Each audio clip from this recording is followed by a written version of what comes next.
ചാലയുടെ പഴയ പ്രൗഢിയല്ല ഇന്ന്. ഒരുപാട് മാറ്റങ്ങൾ സംഭവിച്ചിട്ടുണ്ട് ചാലയിൽ.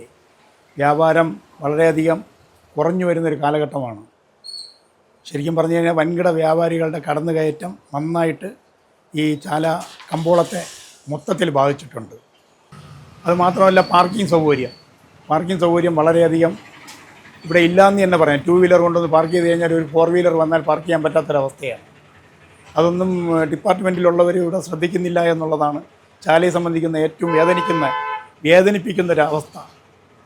അതുപോലെ തന്നെ മറ്റാൾക്കാർക്ക് സാധനം വാങ്ങാൻ വരുന്നതിനുള്ള മഴ പെയ്തു കഴിഞ്ഞാൽ ചാല ഭയങ്കര ഗതികെട്ട ഒരവസ്ഥയാണ്. അതായത് ഓടകൾ നിറഞ്ഞ് കവിഞ്ഞ് കടകളിൽ വെള്ളം കയറുന്ന ഒരവസ്ഥയിലാണ് ചാല ബസാർ ഇപ്പോൾ നിലകൊള്ളുന്നത്. ചാലയുടെ ഒരു സാഹചര്യം വെച്ച് പറയുകയാണെങ്കിൽ ഇവിടുന്ന് എല്ലാ അരിക്കടകളും അതും ഇതും വൻകിട വ്യാപാരികളെല്ലാം ഇവിടുന്ന് പോയി കഴിഞ്ഞു. ഇവിടെ ഉണ്ടായിരുന്ന ബാങ്കുകളെല്ലാം ഇവിടുന്ന് പോയി കഴിഞ്ഞു.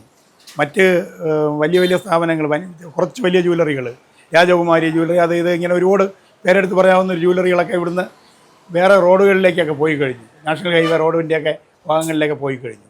അപ്പോൾ ചാല ഒരു വലിയ ഗതികേടിൽ എത്തിക്കാതെ ഗവൺമെൻറ്റിൻ്റെ ഒരു നല്ല ഒരു സഹകരണം ഇവിടെ വളരെ അത്യാവശ്യമാണ്.